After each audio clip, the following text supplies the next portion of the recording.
The 13th of January, 2024. Peace to the plates. War on the animals.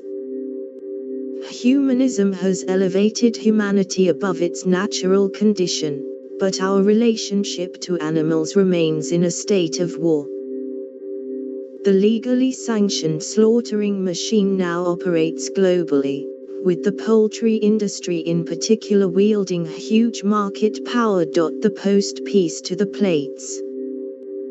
War on the animals. First appeared on Eurozine.The. The post Peace to the plates. War on the animals. Appeared first on Eurozine.